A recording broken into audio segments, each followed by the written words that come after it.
Another day, another exciting and informative program. This is Zim News Beat TV. Thank you very much for joining us, and thank you for your overwhelming support. Remember to continue subscribing and also share so that your friends and relatives will never miss this exciting and informative program. Remember also to join any one of our WhatsApp groups. We have group 1, 2, 3 and 4. If you join group 4, don't then again join group 1, because it is the same information that we share in all those groups. Also, we have a Facebook page.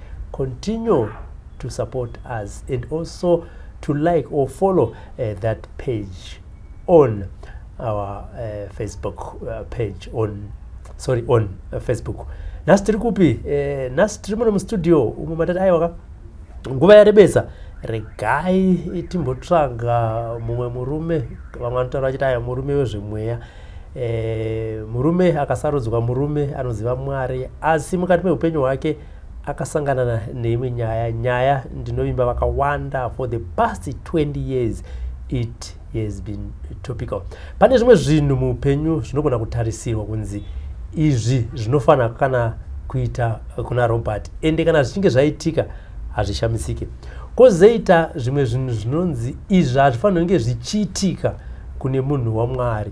Zvikaitika kune munhu waMwari zvinoshamisika kunzi kosei. Nyaya yandiri kutaura nezvayo ndeya Pastor Maxwell Kapachao.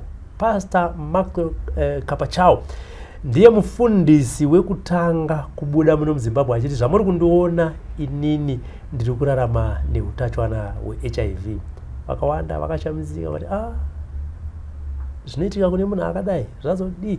Regai chinzwe kuti for the past 20 years Pastor Kapachao vange vachirarama zvakadii. Pastor, makati zvei? Ndiripo ngoma Robert. Kurova. Nguva dzareba. Dzareba. Chose. Muri kuchengetwa? Aiwa, tirimo munyasha. Hazva tinotenda nyasha. Anditika. Ndo patasvitswa apa. Anditi. Chose. Aiwa, kuchapapfuura kutenda kuchapedzera kwapera masamusha kuti zvinondoti chii. Anditika. Muri dziri sei? Muri dzinotamba mukoma. Anditika. Aiwa, muri dziri kutamba, tiri kudziona dziri kukura. Ende tinongoramba tichingoshuwira upenyu huchienda mberi. Anditi. Zvakanyanyisa. Sekutaura kwandaita nestatement yenyatsi HIV knows no champion. Definitely. Ndokuti iwo. Tese tiri panjodzi. Inini ndinonyanya kugara ndichitaura vanhu ndichiti aiwa kana wakarara neasiri iwewe uri panjodzi. Saka hakuna mutsvene kana tasvika paHIV. Matichi ndo chokwadi. Kana wakarara neasiri iwewe aiwa uri panjodzi. Saka usambofa ukaseka mumwe ari panext kuti aiwa iwewe uri right. Kwete. But handisikuseka ivi, ndikuseka statement. Ndizvo chaizvo. Ndo zvatinogara tichitaura hedu tiri mubasa umu. Kuti zvakakosha. Kazhinji kacho kuti tizive patimire. Hongu vamwe vangati harichazi dambudziko. Asi HIV haina champion. Yes. Nemhaka yei tichidaro. Kutapurirana kweutachiona 80 to 90% kunowanika dziri nhau dzekusangana kwevanhurume nevanhukadzi, kwekusangana kwavanhu pabonde. Zvikuru sei bonde risina kudzivirirwa.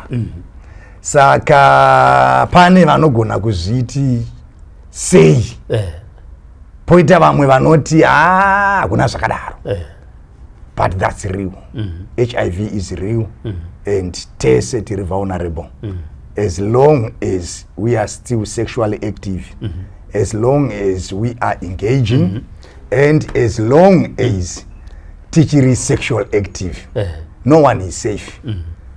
Pamwe pacho zvinongoda kuti uziye wega munhu kuti ndimire papi. Kana waziya zvinochokupa the correct ways of how to manage or how to go forward. Ndo patiri. Anditika. Pastor Kapachao, mabuda mimi pachena kuti inini ndiri kurarama neutachiona hweHIV. Ndiani handizoti kana akasununguka kumutaura zita. Ariwo pastor, ari mufundisi, ari munzwi waMwari, men of God, women of God, woman of God. Akauya kwaumura akati shamwari, zvawataura guys kana neniwo aripo here tozanga kuti pane grouping yevanhu nemapastors living positively with HIV and AIDS handiti but ndaunza kuti pane here akatanga kuuya kwamuri akati pastor Kapachawo kana nini mataura zvakanaka andizive manje kuti kazhinji kacho muupenyu hwatinorarama uyezve zvikuru sei tiri vafudzi vemweya tinoona zviri zvinhu zvinenge zvakagosha zvakanyanyisa but my experience yandidzidzisa kuti ndine vanhu vandazosangana navo after some years vazouya the Nicodemus way Max shamwari iro dambudziko randasangana naro ndodii but onaka there is life vazhinji vadabatsira kuti vaende pamishonga asi vasingade kuti zvizikanwe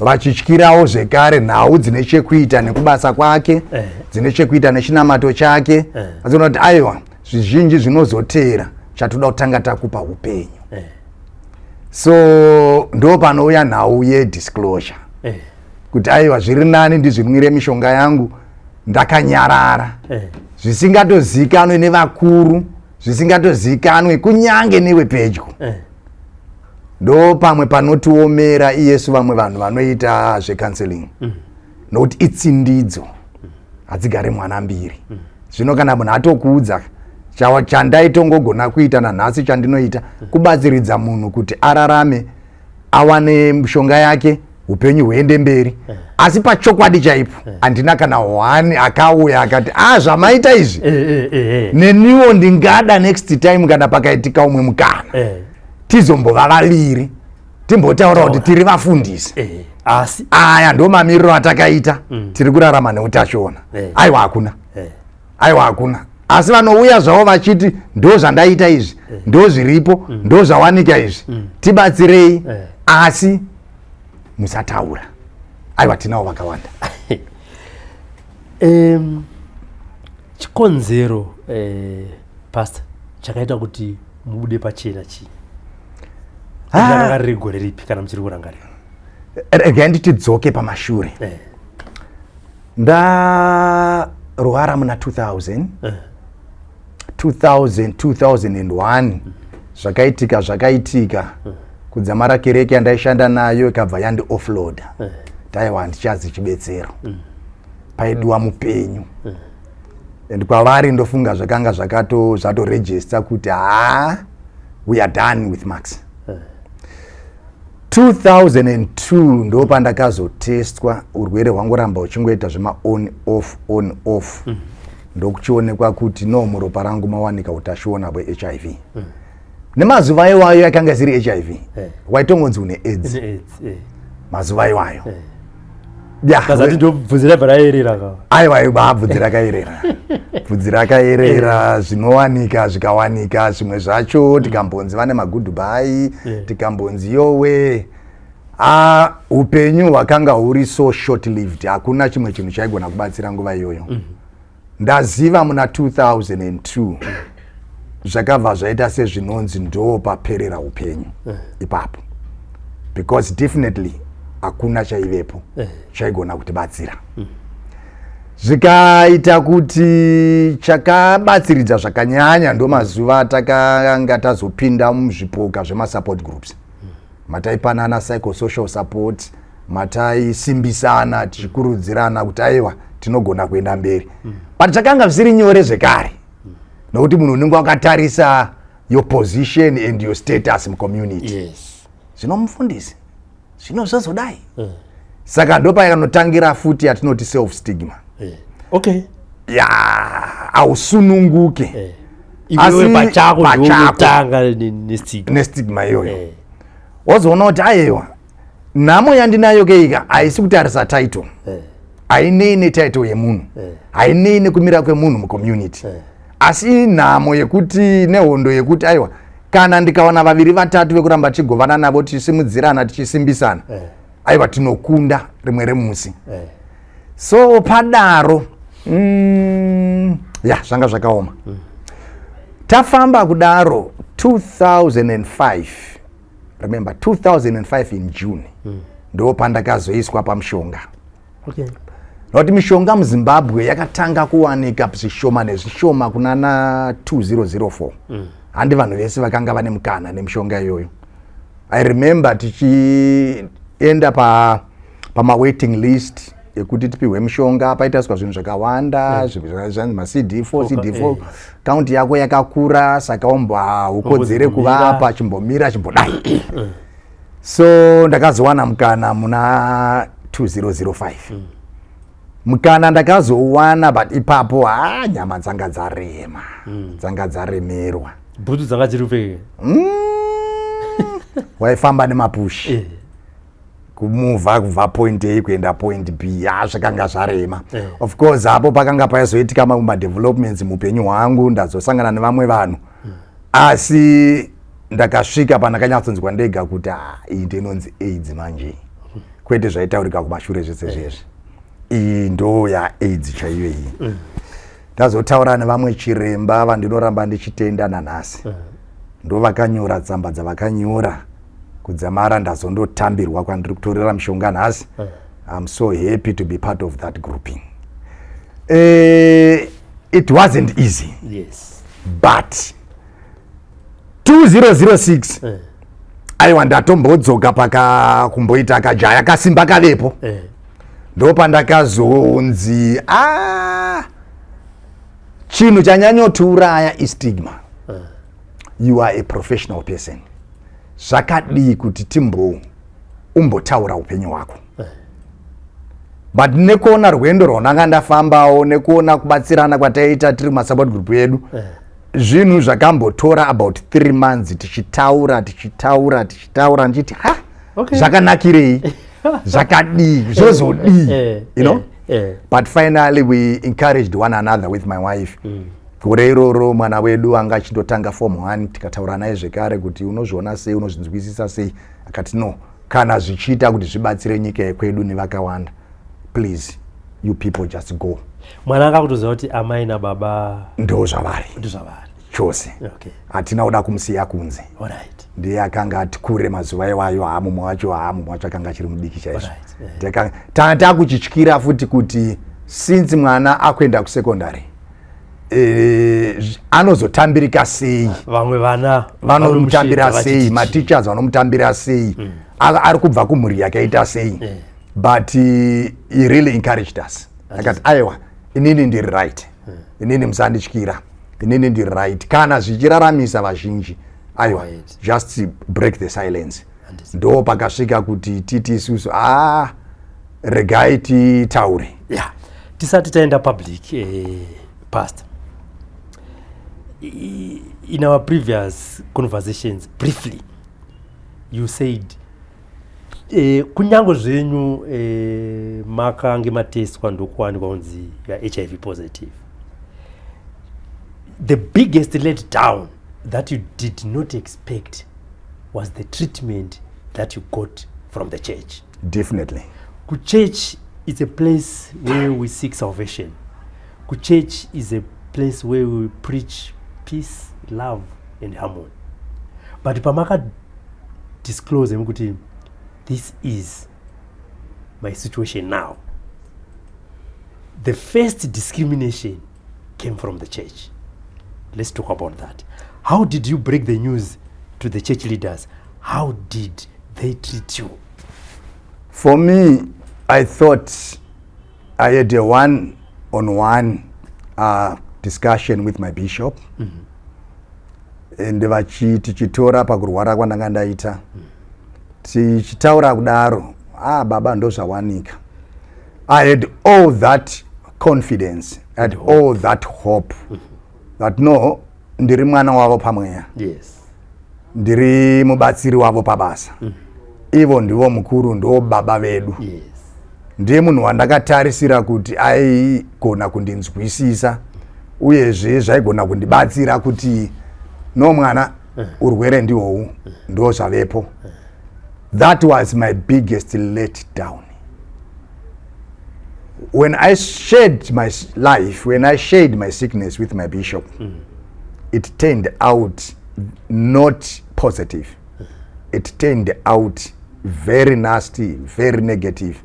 And the next thing that I was told was, mwana takumbokuendesa kumba. Paugere nesangano zvinodawo munhu akasimba. Saka tombokuendesa kumba, tokumonita uri kumba.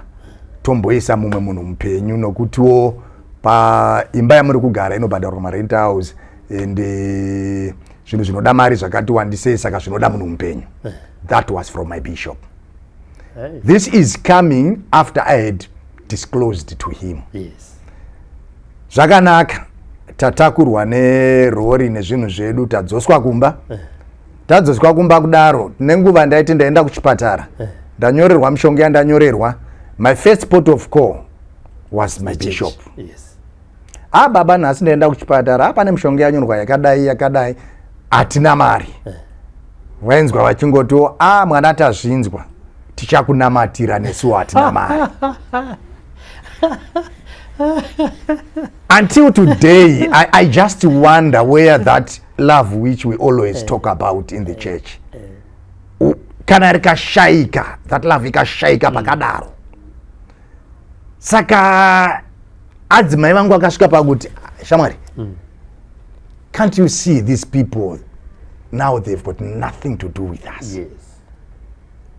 They've totally got nothing to do with tiri kumanikidza asi they are already done with us. Yes. And communication yedu yatongova yekuti kana isusu tafona. But besides anditonderi kana musi umwe cheto vakambotifonerawo kuti mwana uri kunzwa sei, mwana zvakamira sei, kana kungotishanyira paya panonzi wakandoona ndiri mujere, wakandoona ndisina chekudya. Aiwa izvozvo hazvina kuitika. Thank God.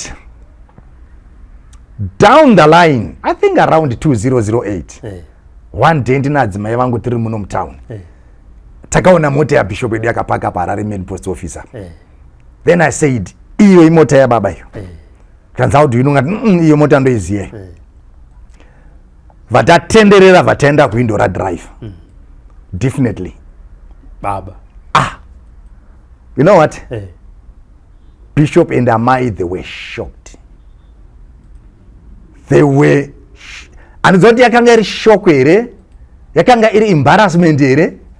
Noche vakangokutaura ndechekuti mwana, what happened? Kataiwa Mwari wenyu. Yes. Asi ndakaona murume mukuru achidzikira makore. Nokuti zvavakanga vakatitarira kwavari, isusu takanga taanhoroondo in their lives. Takanga taanhoroondo. Ndo paunozwa murume mwana kana zvadai ndavhara ndakuonai, tsvagai nguva mukaona mukana uyai kuoffice uyai titaure. I saw 100% hypocrisy. Yeah. Why today? After all these years of silence, we were history. Yeah. They've done away with us. And we are bumping into each other accidentally at the same time. Now you invite me for tea, you invite me for coffee. No, that's hypocrisy. And honestly, we did not visit their office. We did not visit their church. Not kwatiri takanyatsoona kuti aiwa atisi chiro. So being a place where we expect to be comforted, being a place where we expected a shoulder to cry on, it became our hardest place, not even wanting to step our foot into. Yeah. Because atina kutarisira rusaro rwakadaro kuvanhu vanoteerwa thousands of people. But well, it happened. Why? Not ndakanzi waita a disgrace. Kuita AIDS, waita a disgrace to the body of Christ. How did you get it? Zwaniki izvi. Yeah. Izvi zviri ndezvevanhu vari uko. But zachinonakidza chi? We were never born Christians. I always tell people. Yes. This salvation that we talk about today, kuti we are born again, makauya necrusade yenyu kumaraini kwedu. Mukaita zvamakaita mukati vanoda kugamuchira Jesu. isusuwo tiri vamwe vevamwe vakanga vari ipapo takafamba tikauya kumberi tikauya tikagamuchira Jesu. Aiwa kazve tikataiwa Mwari wenyu tamuda. Yes. Asi ndine kwandakabva Robert. Ndine kwandaiva kwamaiti mimi kana uri uko wakarasika. Kubva nhasi wachisika chitsva. Aiwa katada Mwari wenyu itonamata. 2-3-4 years down the line. Ishobva vati aiwa chuya kubasa rangu full time. Chiregedzai kukanganwa kwamakandinonga. Tazoitawo zvataita, tauya kubasa, matidzidzisa, mationesa, mati empower. Hepanoitochuya kubasa full time. All is well. 2-3 years down the line, ndarwara. Ndazoonekwa muropa rangu mune utachiona. Then monditi aiwa munoma mugare vane AIDS. A disgrace. A very big disgrace. Do you still remember kwamakandinonga? Tiri kutaura zvechinhu chichainzi kana nazvino chinogona kurarama 5-10 years chiri muropa remunhu chisati chaburitsa hunhu hwacho. Panguva iyoyo nekwamakandinonga nedzandaitamba, I was never born a pastor. No one is born a pastor. But we have a history of where we are coming from. Ndopamwe pandinombotenda Bhaibheri kuti aiwa zvimwe zvacho zvinongoitwa for a purpose. Zvimwe zvacho kana vazhinji vatinoverenga nezvavo vakazoita varume veumhare. Kune kwavakabva, dzimwe dzitori mbwende, vamwe vasitorina kana nhoroondo, asi Mwari akazovashandisa for the good of his work. Asi tadaro manje, instead makuti jaja. Iri bhachi ramanipfekedza nhasi rekuti mufundisi, I was never born like that. But until that time, you anointed me, you ordained me for ministry. I understood my calling. Ndikaenda kubasa. Chazondiwana ndakubasa chandiwana. And why now are you throwing me out? Ndo nawe yakanyanyondirwadza iyoyo. Pamwe pacho sevatungamiriri ngatinzwisisei patiri kuti vanhu tendeukai kana vanhu vazosangana nezvavasangana nazvo. Who are we to judge? Who are we to condemn? Who are we to segregate? Iyo nyaya inorwadza vakereke. Zvakaomarara. Chinova chinhu chisingasanganwike nacho. Suppose if I had said to my bishop, zviri kuitika pandiri, BP yangu iri kuramba yakakwira. I was going to be a blessing. Zviri kuitika mazuva ano, ndofunga condition yeshuga yangu ndiri kutadza kuimanager. Ndakaroiwa. But chinhu chaitariswa, wese anzi ane AIDS akahura kana kuti anohura. Ndo language yaivepo makore iwayo. Wese. But is that a true gospel? Uyezve oraiti ndimi madaro. Asi hatisi kutarisa utashuona unoti kana nhasi ukapinda musystem yemunhu kuswera mangwana wasiyana nedzimwe mhando dzema STI. Swera mangwana wakuratidza unhu hwawo kuti iyi HIV. Tomboti aiva mazuva ekusaziva. Hatiziye, hatainzwisisa. But still, where is that agape love? You should tell us, because you're one of the church leaders. Because because if this can happen to you, a church leader, what is going to happen to Robert, who is just an ordinary church member? Because in Mimi Sema leaders, charity begins at home. Yes. This is where you're supposed to show us agape love that you're talking about. Kuti muri kuona Pastor Maxwell Kapachava vandakabata pazuva ranhasi. Murume ari kurarama neutachiona hweHIV. Asi ndevenu. Handiti. So that uyo ari pasi Robert kana asanganawo naizvozvo ropa rake raonekwa rakadaro, ndinoziva kuti hama dzangu kana shamwari dzangu dzikandiramba kuchechi ndinowana pekuzembera. Saka kana zvichidaro pamuri, kana zvakanzarwa pamuri, ko kuvanhu vari pasi apa vanobatwa sei? Pakaoma mukoma Robert. ndo patinoburitsa unyengeri hwedu ihwaho seleadership. Ndo patinoti dzinonanzvana dzakakora ipapo nokuti adai hachazi mwana waMwari, adai tatomujaja kare. You know, that was my greatest disappointment. Besides, I had ministered to religious leaders, my pastor's fraternity. Maibva masimuka nharo dzinekuti hamungatiunziri munhu akadai kuya kuzotudza zvekuhurana panapa. These are leaders. But chandinodira manje, chandaidira nawe HIV, ndiye kuti kana nhasi ukanditukirira mangwana zvinomuka zvirumba mako, wozodi mwana wako, mudzimai wako, ndiwe mbune, zviri mumhuri, wozodi not uchapera kusasamura vanhu vese. All that I was expecting muna 2004 ndazo approachwa ne religious leaders around Africa.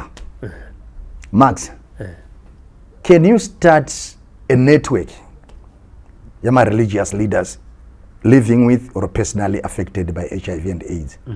Ndo pandaita pioneer zinerela ipapo. Mukushambadza shoko iroro my life ndo yaiva pamberi.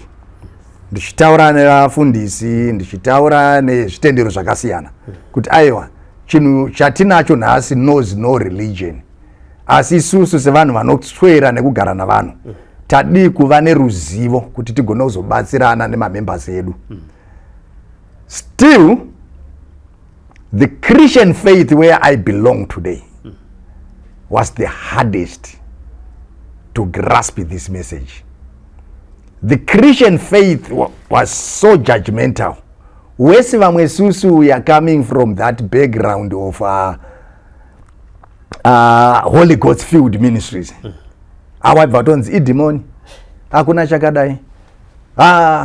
Pamwe waibva watobvunzwa kunzi, so pastor, did you repent? You know, wapa your presentation 5-10 minutes pastor's fraternal.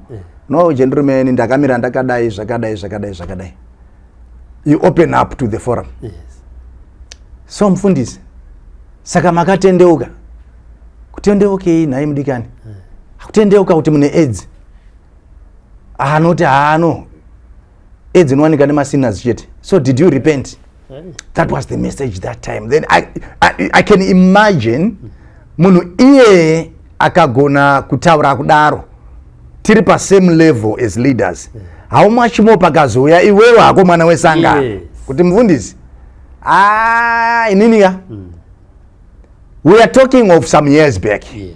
But even in these current years where medication is available, still issues around HIV is a no-go area within places of worship. Is a no-go area. You are not comfortable to share your HIV zero status with your leader. It's very easy for you to be excommunicated kana kuti chatonzi aye watsanya ibaba. Zvino hazverudzuru zvinopira nekutsanya nekunamata munhu waMwari mazaona musi kutsanya. Mwari muuchenjeri hwavo. Kana ndatogona kutaura nemi kuti ndo zvandiri, handisi kuda mari yenyu, handina chandiri kuda, but I just need that love. I just need that companionship. I just need that shoulder to cry on. I just need that body who can walk and we can walk together, who can identify with me without stigmatizing me. In this current time, we still have leadership ichiri kushumira kuti mishonga haishandi, we are healed. Tichine leadership iri kusisa vanhu kunwa mishonga in the name of healing 2, 3, 4 months down the line. And I said, imagine how much we are listened to as pastors. We are telling congregation kuti you are healed. I went to this other big crusade with the big names, City Sports Center, some few years ago. ndakarwadziwa vanhu vachibva mumateresi kudai vachinzi uyai nemacontainers enyu, you don't need them. Yes, you don't need them. ARV is healed right now. ARV is healed right. Ndakarwadziwa. And these are very big prominent guys followed by thousands.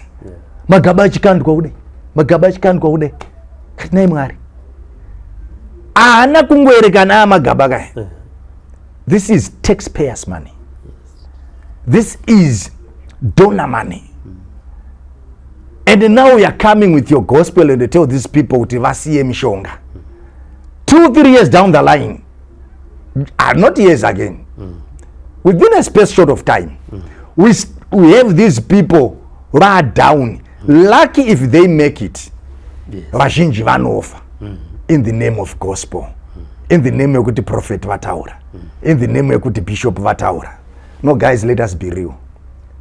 Let us be real. Mwari havana kutadza kutipa nhasi chinhu chinonzi mushonga unotibatsira pakurarama kwedu every day. But as Holy Ghost filled, tongue speaking, babbling, and what we tell these people, could know this doesn't work. When you are healed, you are healed. You don't need these ones. Which is, pastors, get me correct. We are supposed to do it the other way around. And this kuti vana matirei asimo vakurudzira kuti varambe vachinwa mishonga yavo, varambe vachionekwa kuchipatara. Saka iwewe sa prophet, you want to demonstrate your power. Iyo risate experiment neupenyu hwevana vevanhu. Because munhu akaziya mushonga uyu chokwadi na Jehovah mpenyu anodimbura upenyu hwake, unodimbuka in the name of prophet. Aiwa ropa ravo hatidi kuti ribvunzwe pamaoko ako. We are what we are today. Zuro ndi zuro takanga tafa vamwe isusu nekutadza kutambirika ne leadership. So we don't want those things to happen again. Patasvika totenda Mwari. Zvatanazvo zvatiita kuti tisvike patasvika nhasi totenda Mwari. Ngatirambei tichivakurudzira. Kana taita vatendi vari mumakereke medu vatinoziya sevatungamiriri, tikavabatsira kuti varambe vari pamishonga, tinenge taita chinhu chakanaka. Tisawane nyaya, tisade kuisa minana pasina minana. Asi chokwadi chandirodza vanhu ndechekuti I am today as Maxwell. I am a miracle. Nokuti by then people died, families closed. 3 years I was not on medication. Muri dzakavhara. Ndazowana mukana wemedication and I am here today. 20 years taking ARVs. Then you tell me there is no God. I was a nyepere vaniwe. Ndo miracle cheche. I am a miracle. Amene dzimwe miracle dzatenda kutsvaga ndedzipi manje. Dzatenge takudza vanhu kuti aiwa mishonga ishande. But kwandiri I am a miracle and this works and this is still working in me. So I am a miracle. The same God who can heal instantly is the same God akaita kuti these ARVs dzive available. So please let us not demonize them. Instead, let's keep on supporting and encouraging our family members, our congregates, never to miss a dose of their ARVs.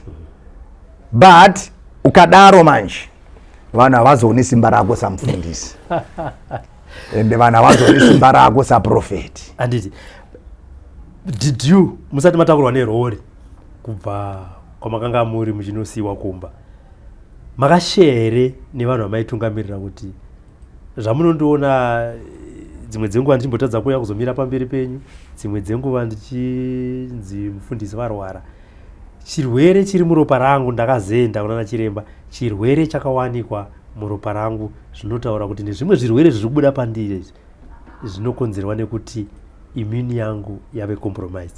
I am HIV positive. If you did so, how was that received by the people that you were leading? Honestly, that period, no. Okay. Zvaisataurika. Okay. Zvatombo shut up na bishop. zvaita zvasataurika congregation yangozi yachidoti mufundisi ari kurwara asi maungaunga aregedzi pamwe ndizvo pamwe hazvisi pamwe zvadai maona saka ndakangononge zvinhu zvakaitwa to save you or to I don't know but honestly nguva iyoyo ruzivo rusipo wangoudzwa kunyange kuchipatara kwacho bva tongokudzwa kuti hai musati netse mani yedzidzi unyoro huno ndiwatazoziva kuti aiwa pane musiyano weAIDS neHIV chandinacho HIV kwete AIDS but nguva iyoyo hazvaitaurika zvachose kunyange mwana wamai vako chaiwo ukamuona kuti but akuratidza zviratidzo unoziva chimwe chakaita kuti nawe inyanyonetsa ndofunga kushomeka kwemazita edu echikaranga zviri nyore kuudza munhu kuti no look here my brother I'm living with HIV so easy but ndikaziva ndikadhirobhati ndiri kurarama neshura matongo utanga wazvibvunza kuti akabatwa neshura matongo iwo mavara iwaya aita futi kuti munhu adedere asanzwe mushe kungonzi mazuva anokava ndokave kurwa neshura matongo akwava ndove kurwa nematsotsi kava akwava aka ndoava vari mubhazi kava ndo mazita aishanda mazuva iwayo tiri pashura matongo pastor shura matongo sekunzisa kwandinoita ndechekuti sekutaura kwamaita kuti misha yakavharwa hongu dongo musha wavharwa usina kugare vanhu hongu HIV yaiti yakauya panguva iyoyo nekushayikwa kwaitwa mushonga baba vaigona kuve positive amai bva vaita positive vozvara vana vaviri kana vatatu vari positive asi vese vasingaitise vasingazizive pavanozotanga kuzviziva baba vafa amai vafa vana vayo bva vafa musha wovharwa ubva wanzi shura matongo saka rakanga riri word rakashandiswa kudescribe zvaiitika panguva iyoyo saka hongu rakave word ratingati rakatyisa asi raitsanangura muchidimbu kuti mukaona yapinda mupane kuti hakuna ARV yaishura dongo musha iyoyo waifara chinouya mberi ishura ndoudza vanhu kuti aiwa chinokuinga chete wakagara ishura zvimwe zvese zvinoshandirwa kunyange mishonga unotosimuka uenda pachipatara saka patiri kuti shura apa ndo richigere kudai pasati pane dongo saka chiona ukandidaro manje ndinyatsodziva kuti saka neniwo zveshuwa mai manje datova statistics ndo zvainyanya kudya vanhu uyezve ndo zvimwe zvandikazodzidza kuti chakanyanyouraya vanhu harisi dambudziko reHIV idambudziko rekutambirwa kwataita munharaunda nokuti vazhinji vaipedzera vavigwa nehama vazhinji vaipedza vanzi abude panze ndopaya pataizonzi iyi ndiro yako iyi spuni yako izvozvo was enough as a death sentence saka vaizozvibvunza wega kuti ndoraramирei ndinodii I know 1999 tisati tane ruzivo mukoma anondite akandisira committed suicide atinomboziva kuti chii that particular week ndii ndatenda naye kwachiremba na private doctor wake kwayaenda but unongoperekedza munhu hauzopinda mudoctor's room zvavaikurukurirana nezvavaidii paari kukomita suicide mai guru vane pamuviri pane 7 months mukomana avhundukei hazvina akaziya you see mai guru vazosununguka think vakangoyamwisa zvithi about 3-4 months vavatangawo kurwara ndezvipi kuti muti imimi ndokwazvakananga aiwa hakuna munhu aivakana nepfungwa idzodzo mai guru vashayika tasara nemwana dzamboti vhurikei manje ndopatikazoti kuna nachiremba chimbotionirai mwana uyu ndozoona kuti no mwana ari positive unfortunately we lost the child again saka pamhuri iyoyo akararama ifirstborn ndo yatinayo but mai baba nemwana vese musha wakavhara. Anobona kuti shura matongo musha wakavhara. Only mwana atestwa ndo patakazonzwisa kuti alright ndo nhau yakatizwa nemukuru uyu. This is why he committed suicide. He just thought kuti vachanditambira sei. Adzimai vakazvitakura. And mimba iyoyo mukoma wangu I remember vakapopota. Yabata. Vakapopota. He never wanted that pregnancy. You see. So only then that's when I understood. Saka chokwadi ndo this could have led this guy to take his own life. Anamboenda kuri. In his bedroom. Akasungirira imomo. Ntatatoenda futi Big Sunday. Mavakumba maonekana murudzi kapamba pane namo. Zvairwadza. Misha yakavhara. Saka iwewe uchiri kufamba macho bva wanzi andiane shura matongo koyo. Zvaibuda zvakanaka.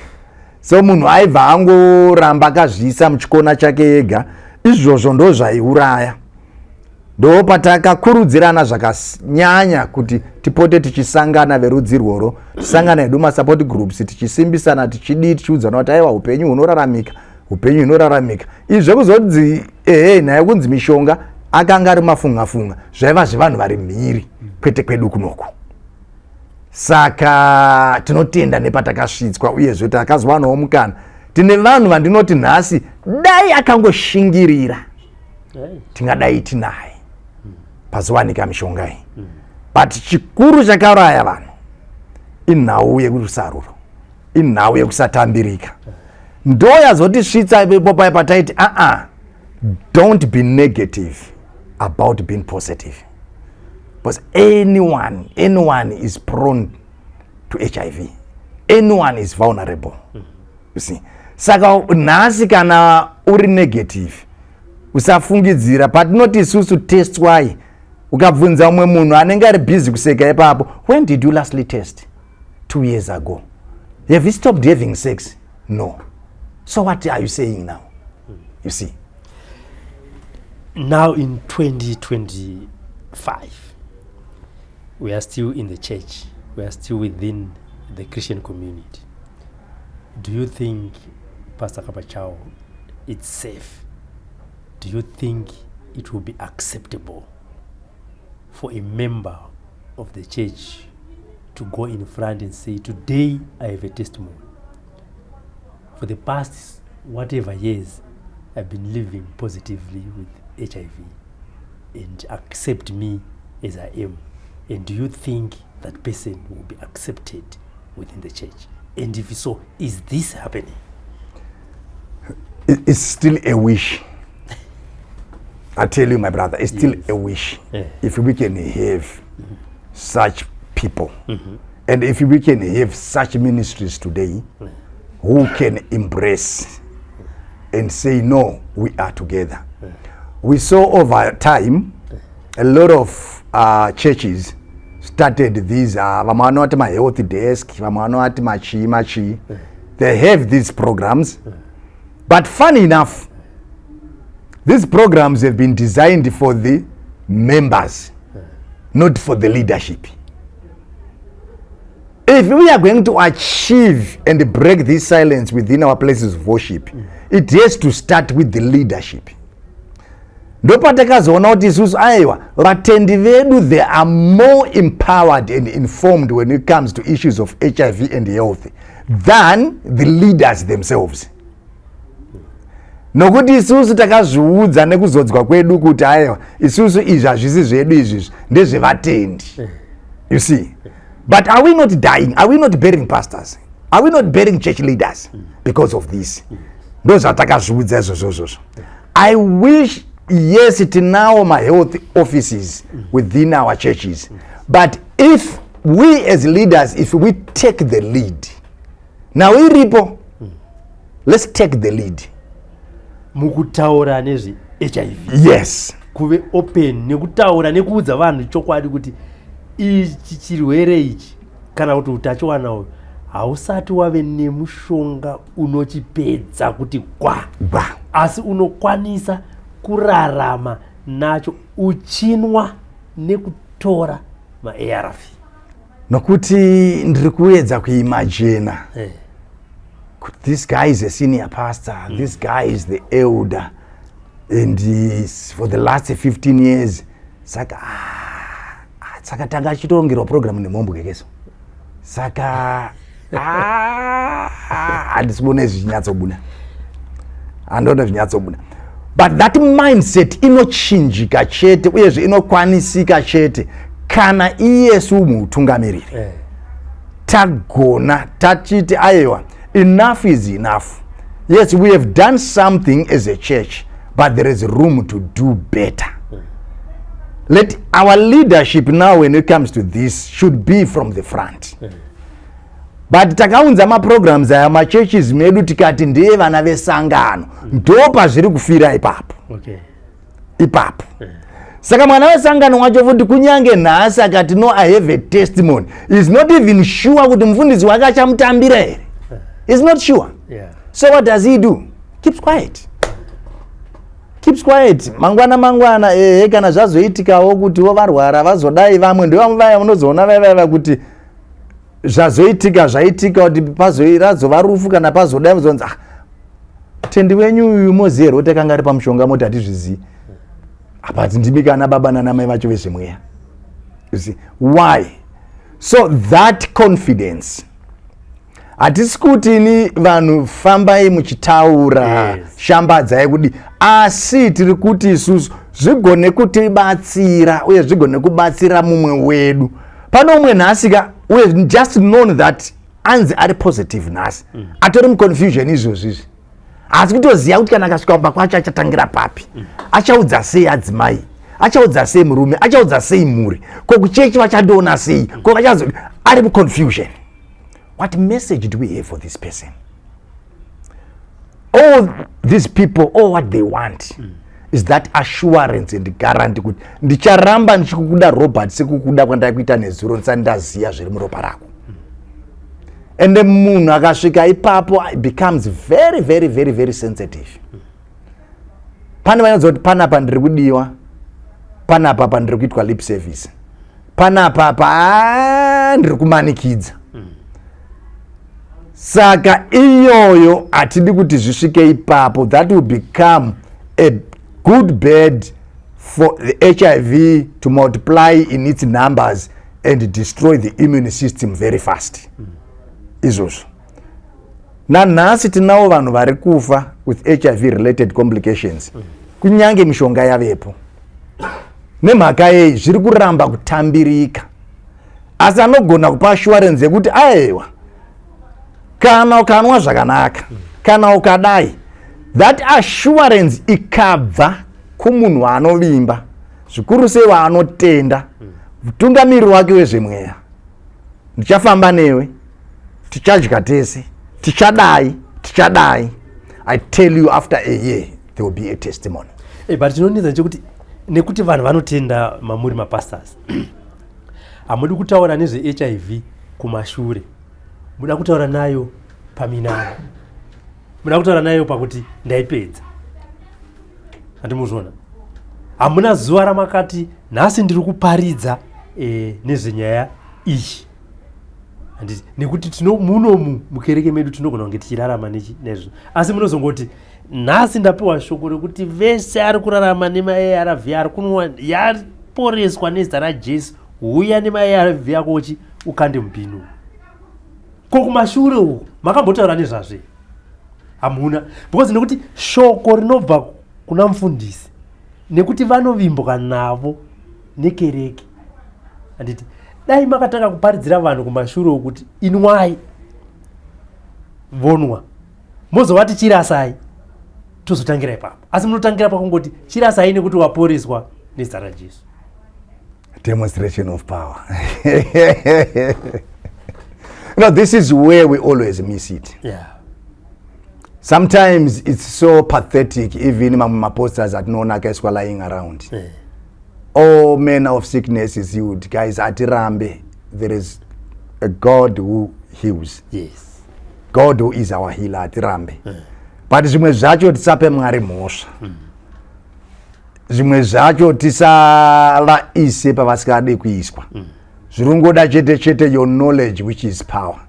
Zviringoda chete kuti kuvimbwa kwatakaita tisesekedze vanhu vedu mune zvakanaka, tirambe tinavo mune remangwana. Asi nekuda kwaizvozvo uri kuona chii, ndo patinodzoka paya patichiti isusu iye akazombokuudzai kuti that whatever healing, whatever you call it, is only revealed when someone who is positive today with HIV comes back tomorrow and say, ndakazonamatirwa ndanzi hamusisina utachiona. Let us be honest with one another. Yes. As far as this, kana tazoenda scientifically, you would see kuti munhu akaita samax nemakore andanwa mushonga,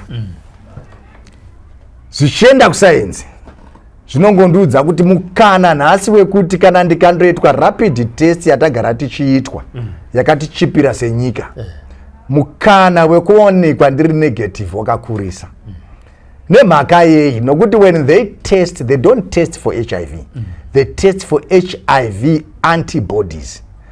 Muropa rangu, utachiona uri muropa rangu wahushoma, hausi kuberekana nekuda kwemishonga yandiri kumwa, noti nekuti ndakanamatirwa nokuda kwemishonga yandiri kumwa.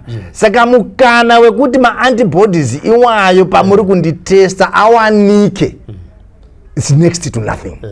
Asi hazvireve kuti handina utachiona. Pastor Kapachao, apa padzika apa panenge paconfuse apa. Yeah.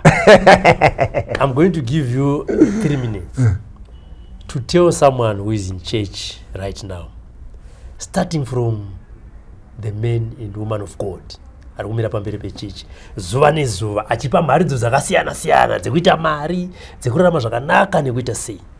Who is watching right now? Message yamuda kuasira, message yanofanira kuzotora vachienda nayo kuvanhu, kana message inofanira kubva nevanhu vari muchechi even vanzwa mharidzo yenyu kuenda nayo kuvanhu, ndeyekuti chi takafokasa toiti church and HIV. Brothers and sisters, the biggest message that we should always follow and listen to, HIV is real, HIV we have it. Globally we are saying ending AIDS by 2030. What does that mean? It's a statement, ending AIDS by 2030. Yes, ending AIDS is a public health problem. Asi utachiona tichange tinawo uyezve tinawo uyezve nanhasi people are getting infected every day. Every day people are getting infected. So as church leaders, as our places of worship, ndapota ngatiitei nzvimbo dzedu uve utiziro kune vari kurarama neutachiona, kune vachabatwa utachiona, kune vari pamishonga inodzivirira marwadzo eutachiona. Ndauve utiziro, ndadidzive nzvimbo dzekuti kana tiripo takafanana, kana tiripo hapana rusaruro, hapana kusekana. I want to say to the church leadership today, you have done good by starting these HIV programs within your places of worship. But it is only going to be successful when we as leaders, when you as a leader take the leadership role. Be a role model to that program. Let us practice what we tell these people. Normally it's easy theory to say akunyange ukanzi unoutachiona nhasi muchechi munomu hatina basa nazvo, unonamata wakasununguka. Munhu iye paanozouya kumba kwako samufundisi achiti amufundisi maita basa ndazvinzwa, asi mufunge neniona ndisheya kuti ndodii for the last 5 years, for the last 2 years ndodambudziko randanga ndinaro, zvakambondirwadza paya zvakambondidzikisa, ndiri kurarama ndine utachiona. Your reaction to that will determine the future of this member of the church. So please, my brothers and sisters, we are called to lead, we are called to give life, we are called not to destroy, but let us give this life and life in abundance. Let us support our brothers and sisters today who can be and who are in this situation. Mwari wenyu vanomuda, Mwari wamunoshumira vanomuda. Chivatambiraiwo sezvavari. Varangarirei muvatambire pasina kutarisirana pasi. Chichaita kuti nhasi kunyange tichiti not as a public health threatening thing, asi matanamata mumhuri matabva, kukereke kwatabva, chive chinhu chinotambirika kubva kuutungamiriri. Kunyanya, if the leadership accepts, if the leadership is not silent, if the leadership practice real agape love, our places of worship will become very fantastic. Embrace us, we are not sinners. Embrace us, we did not desire to be in this condition. Embrace us, I'd always ask the people, what message do we have today? HIV has been with us since 1985. Tine vana vaberekwa, tine vana vama graduates, tine vana vama professionals, tine vana vakubasa, vaberekwa vane utashona, vararama vane utashona. Are they still virgins? Yes. Have they engaged in any act that you call immoral? No. Are they HIV positive? Yes. What message do you have as a pastor to these children? Now when they come to you and say, Pastor, I am ready for marriage, what message do you have? Musa discourage vana. Vamwe vanototya iko zvinezvi. Uda kuroorani? Mwana uya? Ane AIDS uya? Who told you that? Who told you that? Guys, let us be serious. We have to remain focused and positive. Tine vana vaberekwa neutashona nhasi. It doesn't mean they are sinners. And having HIV does not make you a sinner. But above all, it's just a medical condition that is manageable, and life is transformed, and life becomes meaningful and meaningful for good.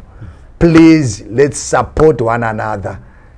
The very God that we preach about today does not discriminate. I am happy for one thing. This is my 20th year on medication. I am what I am because God saw it very possible with the aid of ARVs that I take. And funny enough, Robert, the Chiripa first line of medication for the past 20 years. Amen. And I always thank God for that. All right. Rescience was on nditi ndiripa level inonzi undetectable equals untransmittable. That's a topic for another day. Then you heard it from Pastor Kapachao. Today we are focusing on HIV and the church. You have heard the way the church treated you. Are you also in the same situation? Is the church giving you enough moral support after you have disclosed? Are you afraid to do that? Pastor Kapachao is here to help you. Do you have a story to tell the public on how you were treated within the church? This is the platform. Discrimination, hypocrisy within the church. Don't go away. We want you to search on another program where someone from Rusape says, ndawana mshonga wekurapa HIV. This man or this person is going to share his findings, but we will give Pastor Kapachao to also speak or question this person. Ngatiti ndizo ziripo. Tuda kuti murume uyu agove murume wekutanga kurapa Pastor Kapachao ugove uchapupu. Tizinyora pasi. Join us on another program. For now, it's bye-bye.